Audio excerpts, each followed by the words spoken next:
ঘুমন্ত না জাগ্রত? জাগ্রত। এটা তাকবীর দিতে পারবেন? লিল্লাহি তাকবীর। আরেকটু কমান সাউন্ড। তাহলে আমি আপনাদের কাছে দাবি রাখবো, মেহেরবানি করি একটু জোরে সরে, একটু কাছাকাছি এসে আপনারা বসবেন। লোক কম হোক, কোরআনের কথা হবে। লোক যা হোক সেটি আল্লাহর ইচ্ছা। এই জন্য আমরা কাউকে ডেকে এই জান্নাতের বাগানে নিয়ে আসতে পারবো না, কিন্তু আহ্বান করছি, আমি আপনাদেরকে আহ্বান করছি, আপনারা মেহেরবানি করে সুন্দর একটি পরিবেশ করে দিবেন। আমি আপনাদেরকে প্রাণ খুলে কোরআন এবং হাদিস থেকে আলোচনা পেশ করব। আমি আপনাদেরকে সালাম দিব, মেহেরবানি করে সালামের উত্তরটুকু দিবেন। পারবেন তো ইনশাআল্লাহ? পারবেন তো ইনশাআল্লাহ? আসসালামু আলাইকুম ওয়া রাহমাতুল্লাহি ওয়া বারাকাতুহু। আলহামদুলিল্লাহি নাহমাদুহু ওয়া নাস্তাঈনুহু ওয়া নাস্তাগফিরুহু ওয়া নাউযু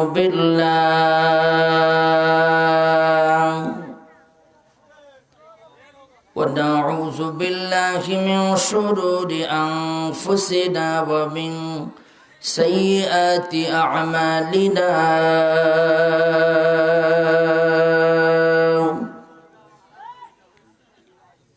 من يهد الله فلا مضل له ومن يضلل فلا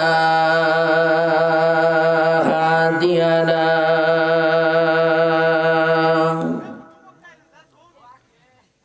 نشهد أن لا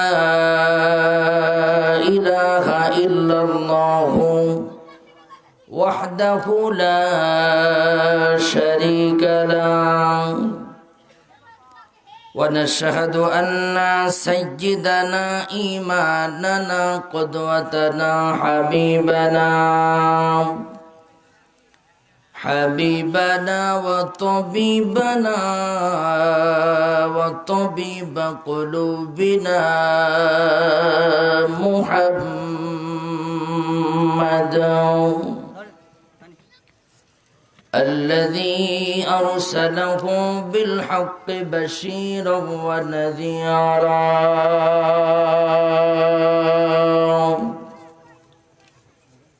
وداعيا إلى الله بإذنه وسراجا منيرا.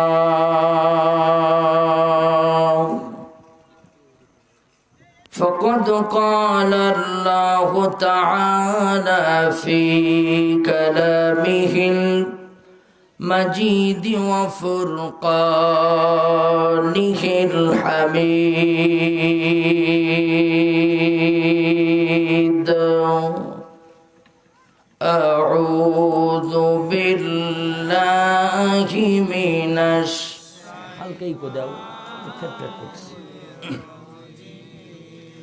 بسم الله الرحمن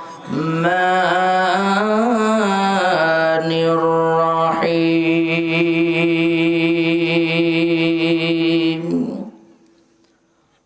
واتقوا يوما ترجعون فيه إلى الله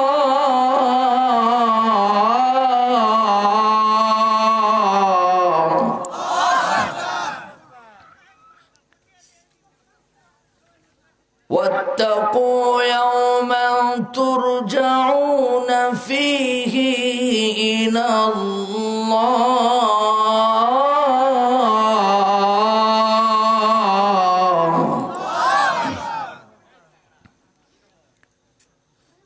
ثم توفى كل نفس ما كسبت وهم لا يظلمون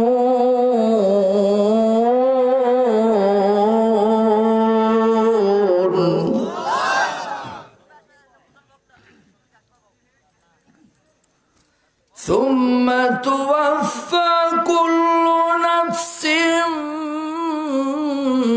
ما كسبت وهم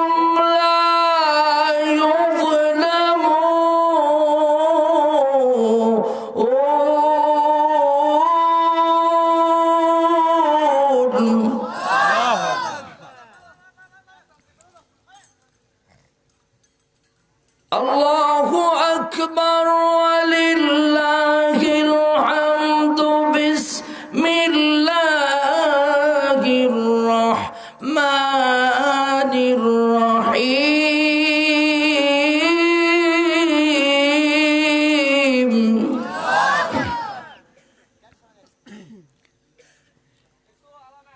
إن الله وملائكته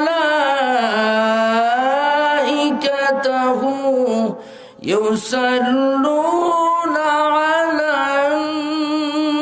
النبي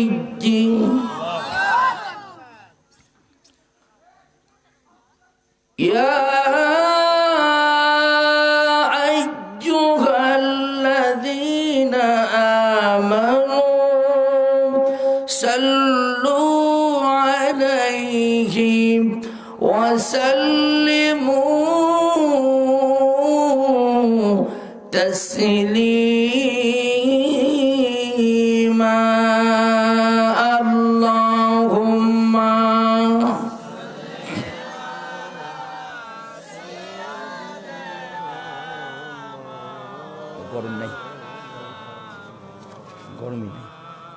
وعلى آله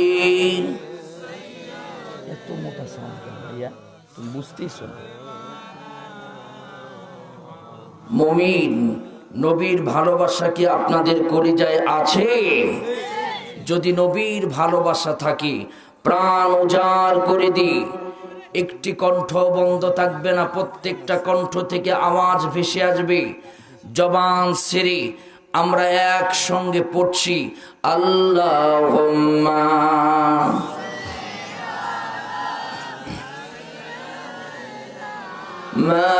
মাওলানা মুহাম্মদ ওয়া আলা আলি সাইয়্যিদিনা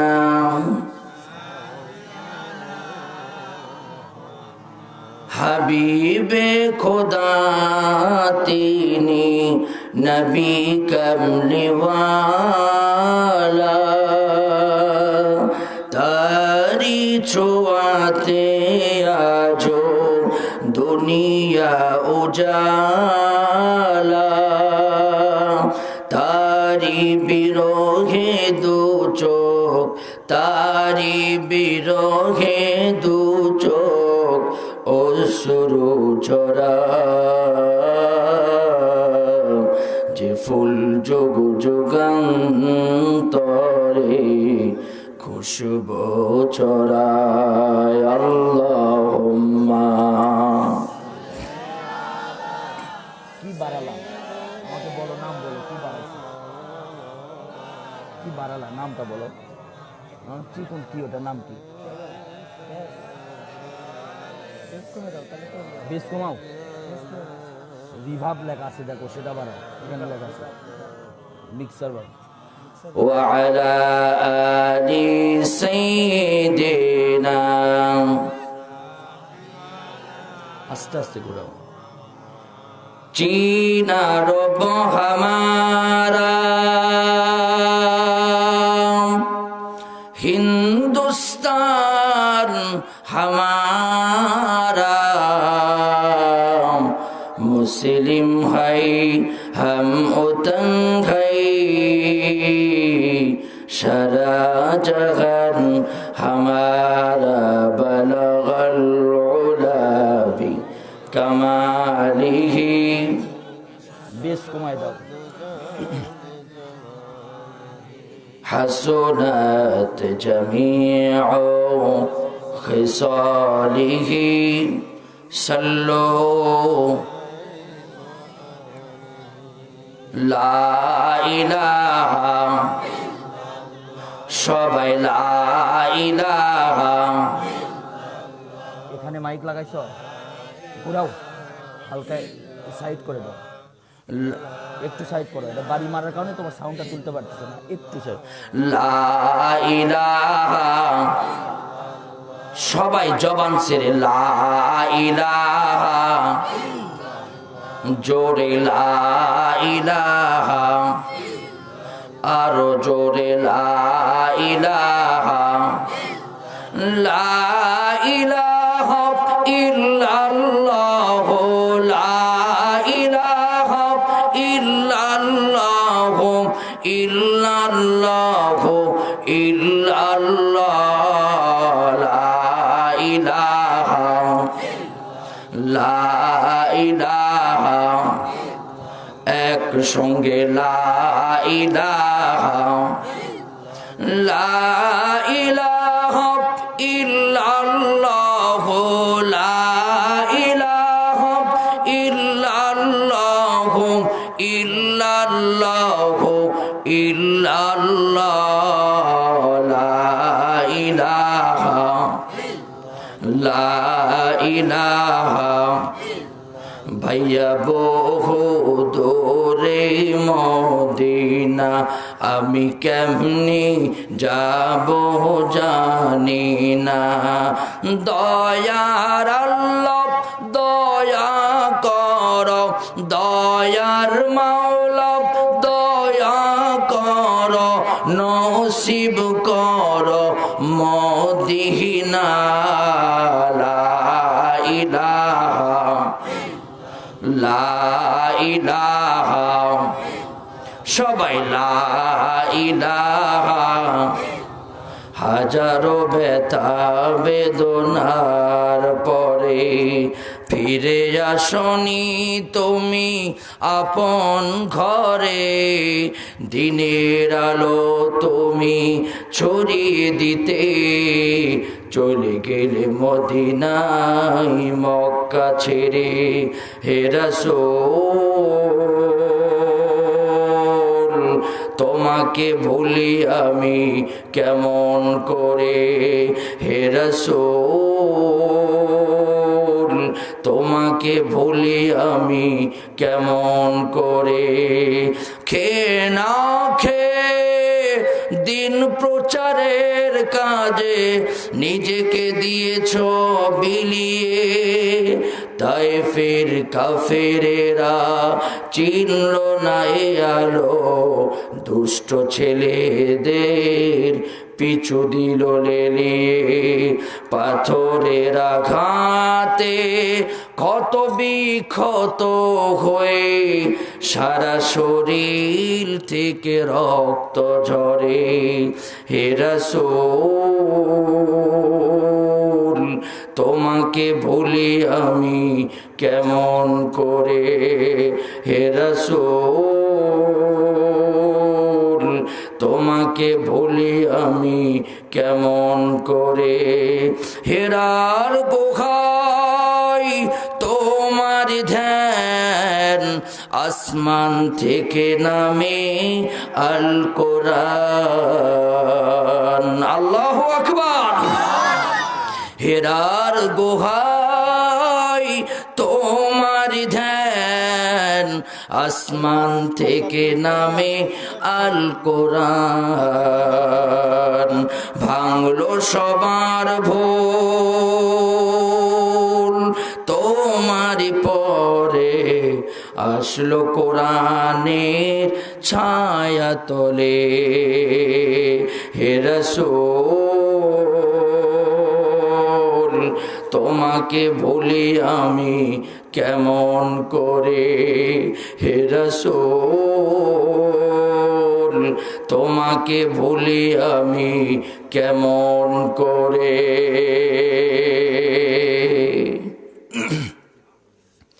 আলহামদুলিল্লাহ রাব্বিল আলামিন। পৃথিবীর মানচিত্রে সুন্দর সবুজ শ্যামল একটি দেশ, যার নাম বাংলাদেশ। বাংলাদেশের ঐতিহ্যবাহী উত্তরবঙ্গের গেটওয়ে বগুড়া জেলার দুপচাচিয়া উপজেলাধীন প্রান্ত সীমানা পূর্ব আটগ্রাম পোড়াদহ জামে মসজিদের চতুর্থতম অধিবেশন, আজকে বিশাল তাফসিরুল কোরআন মাহফিল। আজকের মাহফিলের সভাপতি হিসাবে আল্লাহ পাক যাকে কবুল করেছেন, সাবেক খতিবত্র মসজিদ হযরত মাওলানা রফিকুল ইসলাম সাহেব।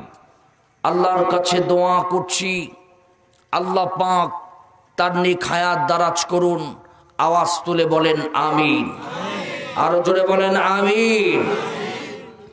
সহসভাপতি জনাব মোহাম্মদ বোরহান উদ্দিন শিব, সদস্য চামরুল ইউনিয়ন পরিষদ। প্রধান অতিথি হিসাবে দীর্ঘ সময় ধরে যিনি বসে আছেন, দুপচাচিয়ার মাটি ও মানুষের নেতা, আমার অত্যন্ত কাছের হৃদয়ের মানুষ জনাব আলহাজ মোহাম্মদ ফজলুল হক সাহেব, সম্মানিত চেয়ারম্যান দুপচাচিয়া উপজেলা।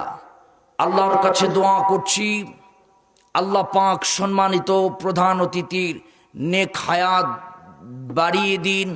আল্লাহ পাক জাতির খেদমত করার তৌফিক আল্লাহ তাআলা দান করুন। আওয়াজ তুলে বলেন আমিন। বিশেষ অতিথি জনাব মোহাম্মদ আশরাফুজ্জামান সাগর সাহেব সহ আমার পূর্বে বাদ মাগরিব থেকে যারা কোরআন এবং হাদিস থেকে আলোচনা পেশ করেছেন, বিশেষ করে এই মসজিদের সম্মানিত পেশ ইমাম হাফিজ মাওলানা মোহাম্মদ এরশাদুল হক সাহেব, আরও আলোচনা পেশ করেছেন আমার অত্যন্ত বন্ধুবর, আমার অত্যন্ত কাছের হৃদয়ের মানুষ, অত্র এলাকার কৃতি সন্তান, যার কণ্ঠ অটোমেটিকলি সারা বাংলাদেশে ছড়িয়ে পড়তে শুরু করেছে। আমার অত্যন্ত ভালো লেগেছে, অত্যন্ত সুললিত কণ্ঠে হৃদয় নিংড়ানো আলোচনা পেশ করেছেন হযরত মাওলানা, আপনাদের সন্তান হযরত মাওলানা মুফতি নিজামউদ্দিন সাহেব, নওয়ালাল্লাহু মারকাদাহু ওয়া জাআলা মাসওয়াহু। আল্লাহর কাছে দোয়া করছি আল্লাহ পাক আমার প্রিয় ভাইয়ের কণ্ঠকে আল্লাহ সারা বিশ্বের জন্য কবুল করুন। আওয়াজ তুলে বলেন আমিন। এই মুহূর্তে আপনাদের কাছে জানতে চাচ্ছিলাম আপনারা কেমন আছেন? ভালো রাখার মালিক কে? এখানে নিয়ে এসেছেন কে? এখান থেকে নিয়ে যাবেন কে? সব কিছুর একমাত্র মালিক। আওয়াজ তুলে বলেন কে?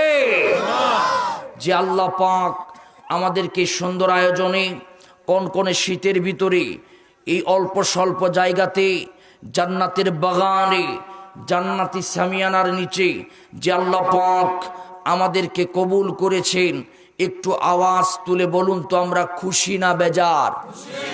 আওয়াজ তুলে বলুন খুশি না বেজার? যারা হলেন খুশি, মুখে নিয়ে হাসি, উঁচু করে কাল্লা একবার বলেন সুবহানাল্লাহ। যে আল্লাহ পাক আমাদেরকে কবুল করেছেন, আমরা সমস্বর কণ্ঠে আওয়াজ তুলে একসঙ্গে আমরা পড়ছি আলহামদুলিল্লাহ।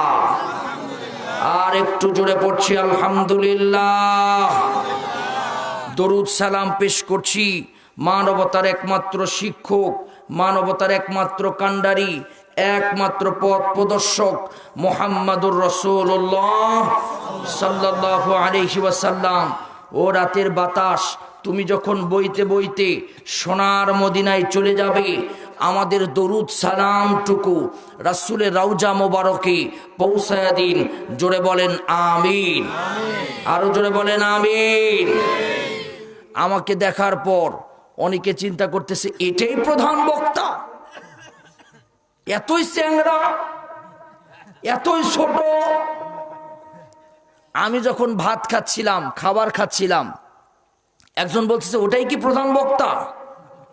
মানে মন খারাপ করছে যে প্রধান বক্তার সাইজ সুইজ মোশান টোশান একটু ভালো হবে, তো কেমন যেন হয়েছে।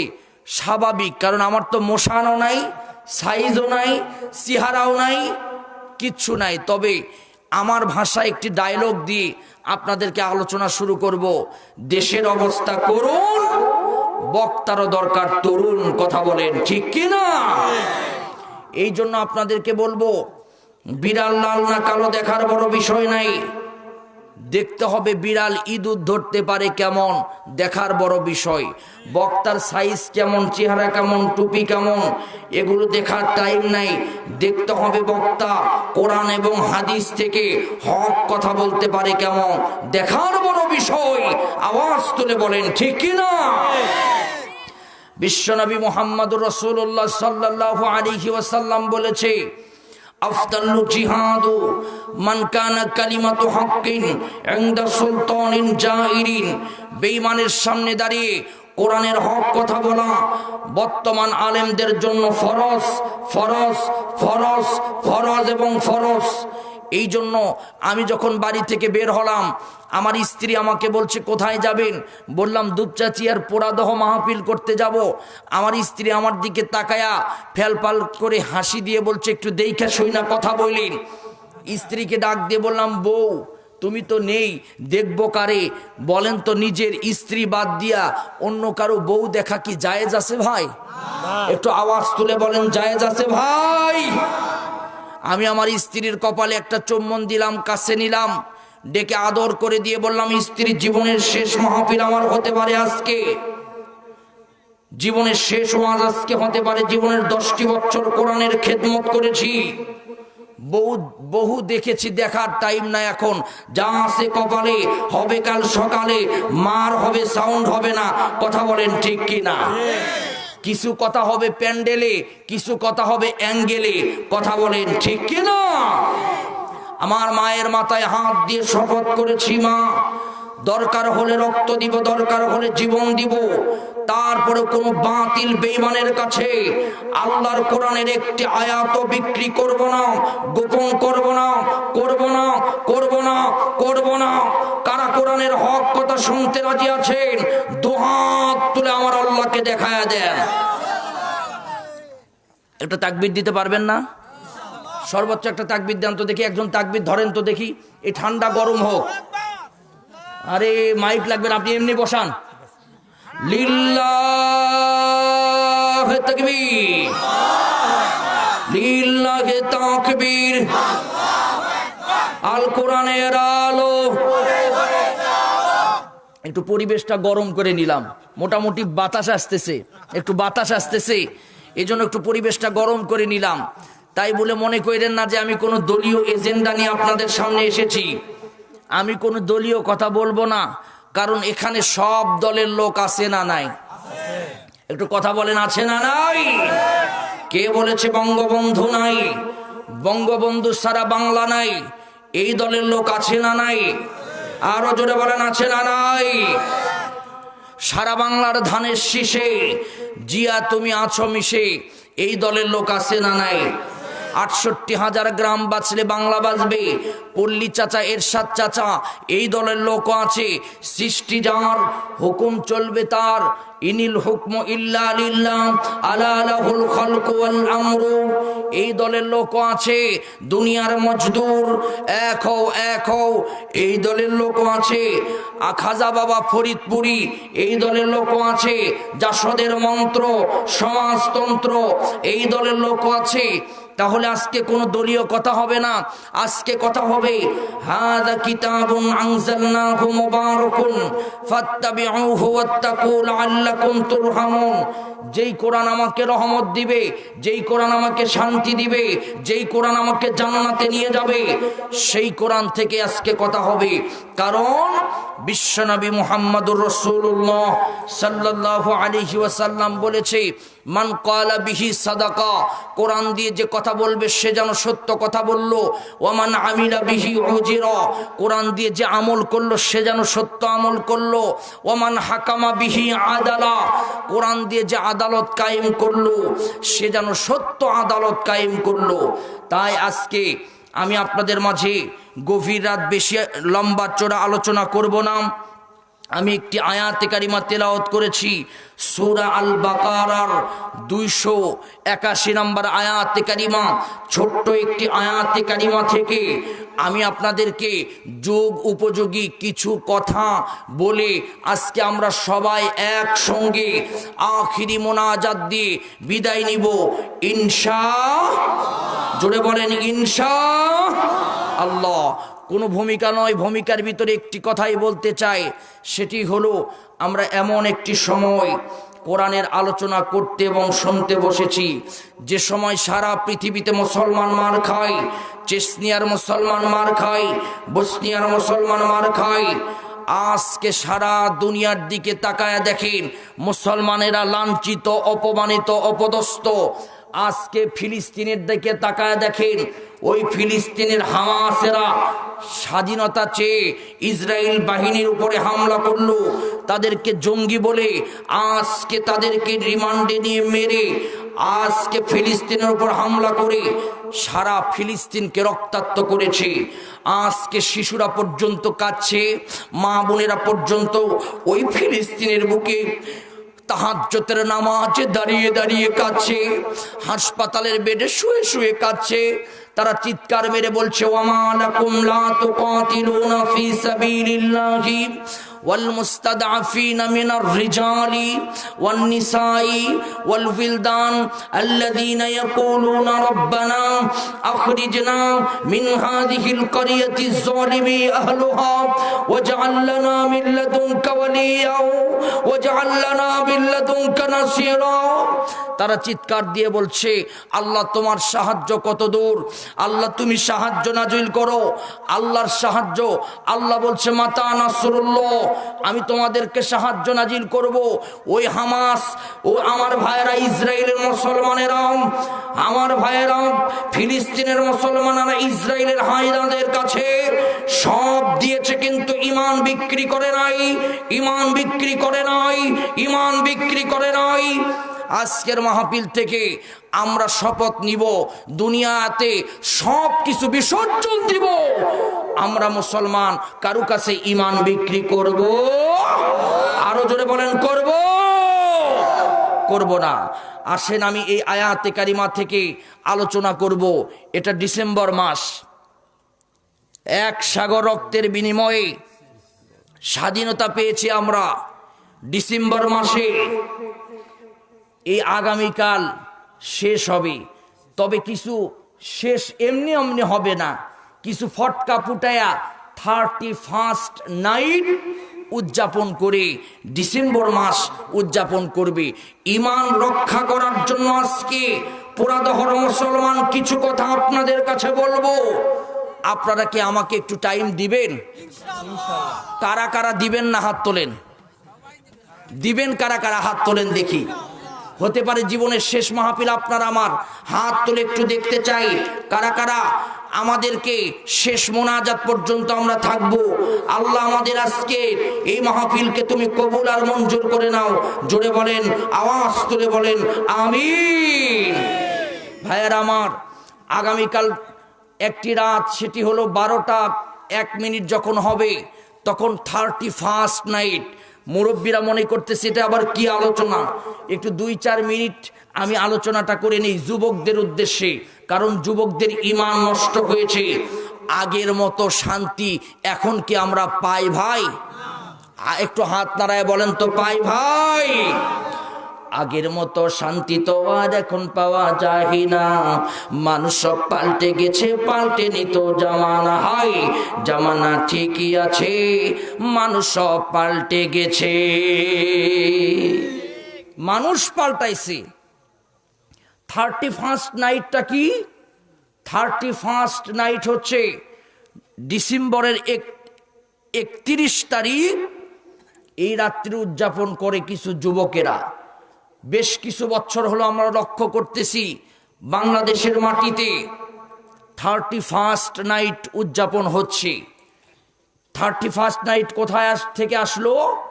1000 বছর আগে অগ্নি পূজকেরা এই উৎসব পালন করত। এটা খ্রিস্টানদের উৎসব। জানুস নামের একজন খ্রিস্টানকে কেন্দ্র করে এই উৎসবটা পালন করা হয়। খ্রিস্টানেরা তাদের ধর্মমাফিক এটা ধর্মীয় উৎসব হিসাবে পালন করে। আস্তে আস্তে মুসলমানদের ঈমান নষ্ট করার জন্য এই 31st নাইটকে মুসলমানদের ভিতরে লেলিয়ে দেওয়া হলো। আজকে মুসলমানের সন্তানেরা পটকাবাজি, আতশবাজি এবং ফানুস উড়িয়ে উড়িয়ে বছরের লাস্ট দিন 31st নাইট উদযাপন করছে। আমার ভাইয়েরা, এই ফানুস উড়িয়ে ছেলে মেয়ে একসাথে মিলিয়ে আমার ভাইয়েরা এই 31st নাইট উদযাপন করছে। আমি আজকে দীপ্ত বিকণ্ঠে আজকের মাহফিল থেকে বলতে চাই, মুসলমানেরা 31st নাইট উদযাপন করতে পারে না, কারণ এটি মুসলমানদের উৎসব নয়, এটা অগ্নি পূজক, খ্রিস্টানদের উৎসব। এই উৎসবের সাথে মুসলমানের কোনো সম্পর্ক, মুসলমান যুবকের কোনো সম্পর্ক থাকতে পারে? আওয়াজ তুলে বলেন, থাকতে পারে? খ্রিস্টানদের সাথে মুসলমানদের কোনো সম্পর্ক থাকবে না। আজকে ফানুসুরি, আজকে পটকাপুটি, আমার ভাইয়েরা বিভিন্নভাবে নারী পুরুষ গান বাজনা করে মিলন হয়ে এক জায়গায় হয়ে এ উৎসব করছে। এতে মুসলমানদের ঈমান নষ্ট হচ্ছে, ঈমান নষ্ট হচ্ছে। তাই আজকের মাহফিল থেকে বলবো, 31st নাইট কোনো মুসলমানের উৎসব হতে পারে না। যে মুসলমানের বাচ্চারা 31st নাইট উদযাপন করবে তারা মুসলমান, প্রকৃত মুসলমান নয়, তারা নামের মুসলমান। কথা বলেন, আওয়াজ তুলে বলেন, ঠিক কি না? ভাইয়েরা আমার, একটু মনোযোগ দিয়ে কথাগুলো বোঝার চেষ্টা করবেন। 31st নাইট কেন মুসলমানেরা উদযাপন করতে পারবে না? দলিল নেন, প্রমাণ নেন।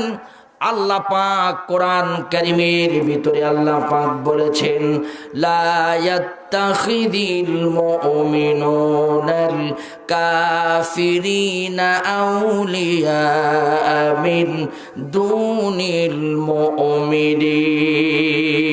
মুমিনিন। মুমিনেরা কোনো ইহুদি নাসারার সাথে বন্ধুত্ব করতে পারবে না। মুমিনেরা কোনো ইহুদি নাসারার কৃষ্টি কালচার ধারণ করতে পারবে না। বিশ্বনবী মুহাম্মদ সাল্লাল্লাহু আলাইহি সাল্লাম ১৫০০ বছর আগে নবী বলেছেন, মান তাশাব্বাহা বিকওমিন ফাহুয়া মিনহুম। যার সাথে যার চলাফেরা তার সাথে তার হাসর নাসর। তাহলে ইহুদি খ্রিস্টানদের অগ্নি পূজকদের এই 31st নাইট যারা উদযাপন করবে তারা ইহুদি খ্রিস্টানদের সাথে হাসরের ময়দানে উঠবে। কথা বলেন ঠিক কিনা? এই 31st নাইট উদযাপনের মাধ্যমে মুসলমানদের ঈমান নষ্ট হয়, বিভিন্নভাবে ক্ষতিগ্রস্ত হয়। অসুস্থ মানুষেরা এই যে ফানুস আর যে এই তো যে আপনার যে গান বাজনা করে, এতে মুসলমানদের ইবাদতের ডিস্টার্ব হয়, ঘুমের ক্ষতি হয়। আমার ভাইয়েরা, এই দিক সার্বিক বিবেচনা রেখে ইহুদি খ্রিস্টানদের কোনো এজেন্ডা মুসলমান পালন করতে পারবে না। মুসলমানদের উৎসবের দিন হলো ঈদ উল ফিতর, ঈদ উল আজহা এবং মুসলমানেরা শবে কদর, লাইলাতুল কদর, এগুলো মুসলমান পালন করবে। এই 31st নাইটের সাথে মুসলমানের কোনো সম্পর্ক থাকবে না। আল্লাহ প্রত্যেকটি মুসলমান যুবককে বোঝার তৌফিক দান করুন। আওয়াজ তুলে বলেন আমিন, আরো জোরে বলেন আমিন। আসেন নির্ধারিত বিষয়ে কথা বলবো, আপনাদের বিরক্ত ঘটাবো না। আমি যে আয়াতে কারিমা তেলাওয়াত করেছি, এই আয়াতের এমন একটি আলোচনা আপনাদের মাঝে দিব, হেদায়েতের কারণ হয়ে যাবে। অনুবাদ শুনি আমরা, যে আয়াত আমরা তেলাওয়াত করেছি, ওয়াত্তাকু ইয়াওমান, তোমরা সেই দিনকে ভয় করো। সেই দিন মানে হলো কিয়ামতের দিন। কোন দিন? সবাই একটু কথা বলেন, একটু 10 মিনিট মনোযোগ দিয়ে শুনলে আলোচনাটা বুঝতে পারবেন। ওয়াত্তাকু ইয়াওমান, সেই দিনকে ভয় করো। সেই দিন মানে হলো কিয়ামতের দিনকে ভয় করো। কি সেই দিন? তুরজাউনা ফীহি ইলাল্লাহ, সেই দিন তোমরা আল্লাহর কাছে ফিরিয়ে যাবে। আমরা দুনিয়া থেকে যার কাছে আবার যাব তিনি কে? সবাই একটু কথা বলেন, তিনি কে? আমরা কার কাছ থেকে এসেছি? আবার যাব কার কাছে? আল্লাহর কাছে ফিরে যাব। আল্লাহ পাক এবার এরপরে বলছে সুম্মা তুওয়াফা কুল্লু নাফসিম মা কাসাবাত ওয়া হুম লা ইউজলামুন।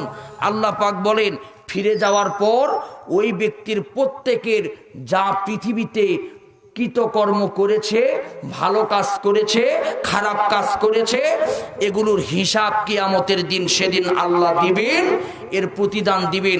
ওয়াল্লাহ এবং ওয়াহুম লা ইউজলামুন, আল্লাহ কাউকে জুলুম করবেন না, আল্লাহ কারো প্রতি অন্যায় করবেন না।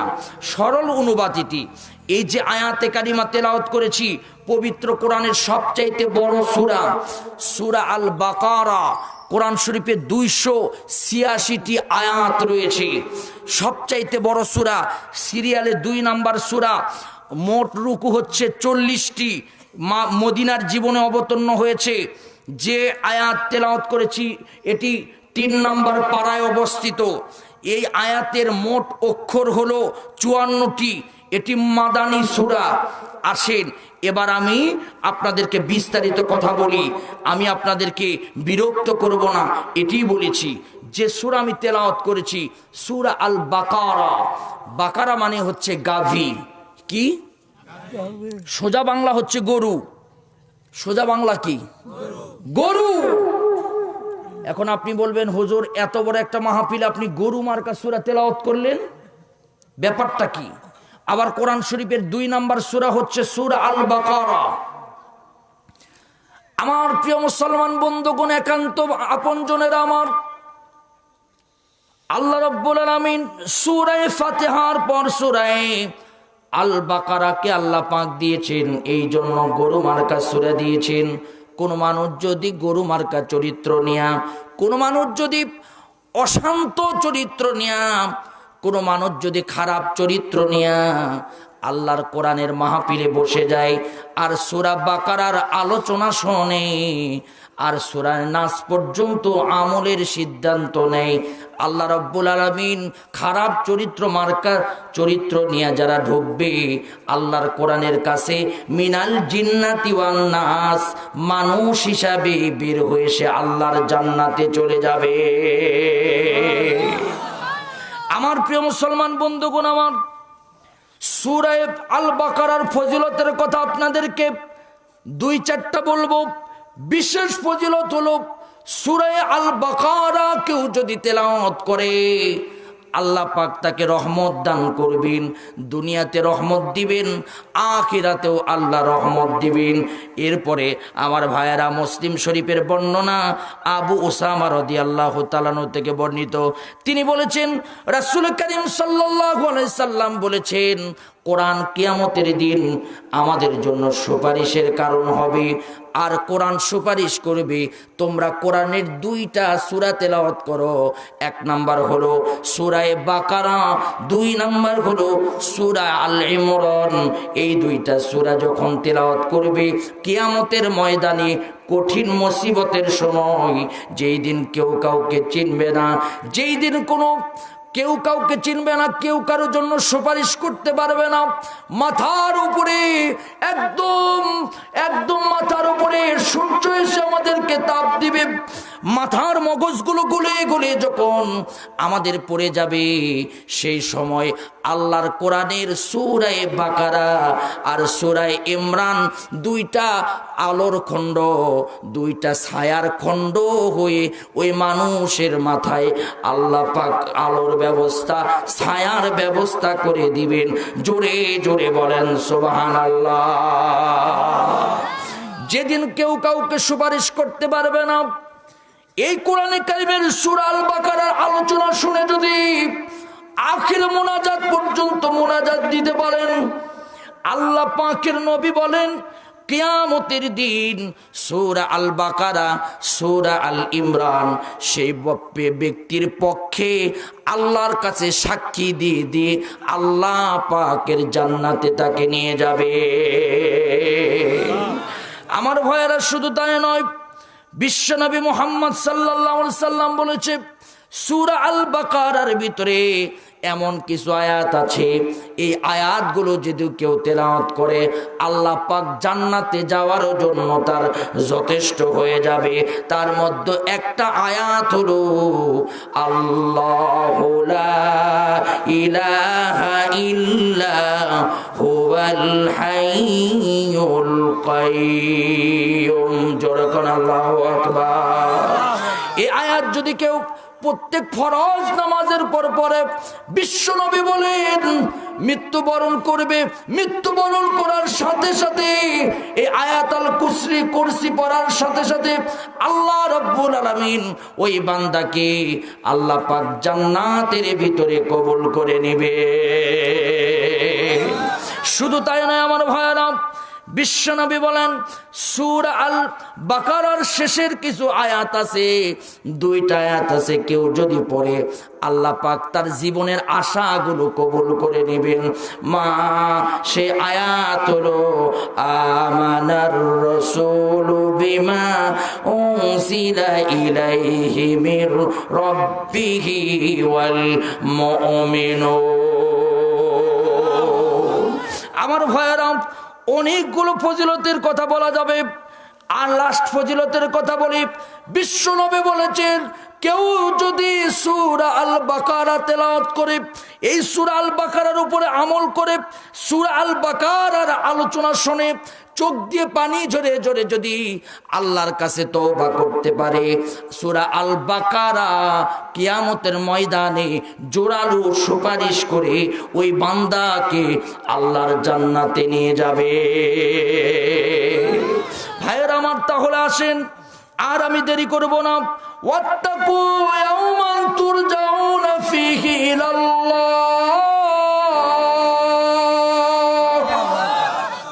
আল্লাহ রাব্বুল আলামিন বলেন ওই দিনকে তোমরা ভয় করো, যেই দিন কিয়ামতের দিন। ভাইয়েরা আমার, একটু মনোযোগ দিয়ে শুনে যান, আমার কথাগুলো একটু ক্যাপচার করার চেষ্টা করেন। ওয়াত্তাকু ইয়াওমান, কোন দিনকে ভয় করবে? যেই দিন কেউ কারো সুপারিশ করবে না, যেই দিন কোনো বন্ধু থাকবে না, হাসরের ময়দান কায়েম হয়ে যাবে। সবাই ইয়া নাফসি বলবি, সবাই যেন পাগলের মতো হয়ে যাবে। সেই হাসরের ময়দানে একমাত্র আমাদেরকে একমাত্র আল্লাহর কাছে জবাবদিহি করতে হবে। আমাদেরকে আল্লাহ পাক সেই দিন উঠাবেন। ভাইয়ের আমার, এই আলোচনা বোঝানোর জন্য আপনাদেরকে একটি ঘটনা আমার বলতে হবে। বিশ্বনবী মুহাম্মদ সাল্লাল্লাহু আলাইহি ওয়াসাল্লামের পূর্বে একজন রাসূল দুনিয়াতে প্রেরণ হয়েছিলেন, বনি ইসরাইলের সবচাইতে শেষ নবী। তার নাম হলো ঈসা আলাইহিস সালাতু ওয়াস সালাম। হযরত ঈসা আলাইহিস সালাতু ওয়াস সালাম পৃথিবীতে প্রেরণ হয়েছিলেন। হযরত ঈসা বনি ইসরাইলদেরকে দাওয়াত দিলেন, কুলু লা ইলাহা ইল্লাল্লাহ। তারা দাওয়াত কেউ গ্রহণ করে মেনে নিল না। ভাইয়ারা আমার, খুবই মনোযোগ দিয়ে শোনেন। কিন্তু কেউ যখন মেনে নিল না, হযরত ঈসা তখন হতাশ হয়ে গেলেন, সবার কাছে যাচ্ছিলেন। এক দলের কাছে গেলেন, বনি ইসরাইলের এক দলকে বললেন, তোমরা বলো লা ইলাহা ইল্লাল্লাহ। তারা বললেন, কালিমা পড়তে পারি, কিন্তু আপনি আমাদেরকে কিছু মৌজিজা দেখাবেন, কিছু নিদর্শন দেখাবেন। বলল, কি নিদর্শন? আমরা শুনেছি ঈসা আপনি নাকি কুম্বি ইজনিল্লাহ, কবরের সামনে দাঁড়ায় যদি বলেন কুম্বি ইজনিল্লাহ, হে কবরবাসী উঠে যাও, সে নাকি উঠে আপনার সাথে কথা বলে। আমরা এমন একটা কবরের কথা বলবো, ওই কবরে গিয়া যদি ওই মানুষকে উঠায় যদি প্রশ্ন করতে পারো, কথা বলতে পারো, আমরা তোমার উপর কালিমা পড়ে মুসলমান হয়ে যাব। ডাক দিয়ে হযরত ঈসা আলাইহিস সালাতু ওয়াস সালাম বলছে, কোন সেই কবর? বলছে, আজ থেকে 4000 বছর আগে দুনিয়া থেকে বিদায় নিয়ে চলে গিয়েছেন, তার নাম হলো হযরত নূহ আলাইহিস সালাতু ওয়াস সালাম। নূহ আলাইহিস সালামের সন্তানের নাম হলো কেনান। এই কেনানকে যদি তুমি, ওই তো কবর দেখা যায়, এই কেনানকে কবর থেকে যদি উঠাইতে পারো, তাহলে আমরা তোমার হাতে হাত দিয়া তুমি ঈমান আনবো। আওয়াজ তুলে বলেন তো, মৃত্যু মানুষকে যিনি জীবিত করে দিতে পারেন তিনি কে? আবার জীবিত মানুষকে যিনি মৃত্যু বানায় দিতে পারেন তিনি কে? আরো জোরে হাত তুলে বলেন কে? আমার ভাইয়েরা, হযরত ঈসা আলাইহিস সালাতু ওয়াস সালামের অনেকগুলো মুজিজা ছিলেন, তার মধ্যে অন্যতম মুজিজা হযরত ঈসা বলেন, চলো যাই দেখি ওই কবরের কাছে। কবরের কাছে যখন গেলেন, কবরের কাছে গেলেন হযরতে শাম আলাইহিস সালাতু ওয়াস সালাম, কিন্তু অনেক লম্বা মানুষ ছিলেন, 170 হাত লম্বা ছিলেন। জোরে জোরে বলেন আল্লাহু আকবার। বিশাল লম্বা কবর। ডাক দিয়ে বলছে, কবরের ভিতর থেকে যদি লোক উঠাইতে পারো, এই শামকে উঠাইতে পারো, জীবিত করতে পারো, আমরা কথা দিলাম কালেমা পড়ব। আমার প্রিয় একান্ত আপনজনেরা, খুব গভীর মনোযোগ দিয়ে শুনেন। যে আয়াতে কারিমা তেলাওয়াত করেছি, এই আয়াত থেকে আপনাদেরকে আলোচনা আমি শোনাবো। আমার ভাইয়েরা, তখন হযরতে ঈসা আলাইহিস সালাতু ওয়াস সালাম বললেন, আমি পারবো না, আমার আল্লাহ পাক যদি আমাকে ইশারা দেয়, আমি আল্লাহ পাকের ইশারায় শামকে কবর থেকে উঠাইতে পারবো। জোরে বলেন সুবহানাল্লাহ। আমার ভাইয়েরা, শামের কবরের পাশে দাঁড়ায় গেলেন। দাঁড়ায় গিয়া হযরত ঈসা আলাইহিস সালাতু ওয়াস সালাম বললেন, কুম বিইذনিল্লাহ, আল্লাহর নামে উঠে যাও। চিৎকার দিয়ে বলেন আল্লাহু আকবার। হযরত ঈসা আলাইহিস সালাতু ওয়াস সালামের মুজিজা ছিল, একবার যদি বলতো উঠে যেত, কিন্তু আমার ভাইয়েরা একবার বলেছে উঠে নাই। হযরত ঈসা একটুখানি খামোশ হয়ে গেলেন। আর একবার বললেন কুম বিইذনিল্লাহ, উঠে যাও। আর একবার বললেন কুম বিইذনিল্লাহ, উঠে যাও। যখন তৃতীয়বার বলেছেন, ওই কবরের ভিতর থেকে অর্ধেক আমার ভাইয়েরা বসা অবস্থায় কবরের মাটিটা ফেটে একটা বিকট আওয়াজ শুরু হয়ে গেল। এত জোরে শব্দ হলো, ওই বনি ইসরায়েলের কিছু লোক লাফ মেরে ওই জায়গা ছেড়ে চলে গেল, আর কিছু লোক সাহস নিয়ে দাঁড়ায় থাকলো।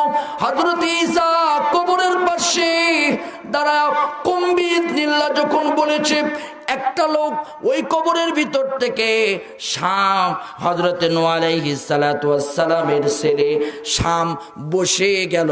বসে যাওয়ার পর কিন্তু সিস্টেম হলো, হযরতে ঈসার সামনে কিন্তু দাঁড়ায়া যেত, কিন্তু না দাঁড়ায়া সে যখন বসে গেল, ঈসার মন খারাপ হয়ে গেল। শুধু তাই নয়, আমার একান্ত আপনজনেরা, আজকের পুরাদহর মুসলমানেরা, শুধু বসে যায় নাই, হযরতে ঈসা লক্ষ্য করে দেখলো তার মাথার চুলগুলো আর দাড়িগুলো যেন পেকে গিয়েছে, একদম পেকে যেন ঝুনঝুনা বুড়ো হয়েছে। কিন্তু সেই সময় নবীদের দাড়ি পাকতো না, সেই সময় নবীরা কোনো পাকা চুল তাদের ছিল না। যুলকারনাইন 1600 বছর বেঁচে ছিল, কিন্তু কোনো দাড়ি পর্যন্ত পাকে নাই, কোন চুল পর্যন্ত তার পাকে নাই। হযরতে আদম বেঁচে ছিল, হযরতে নূহ বেঁচে ছিল, কিন্তু দাড়ি পর্যন্ত পাকে নাই। বিজ্ঞান বলেছে কবরে মানুষ যেমন করে যায় ওইভাবে কবরের ভিতরে থাকবে, কিন্তু তার দাড়িগুলো পেকে গিয়েছে।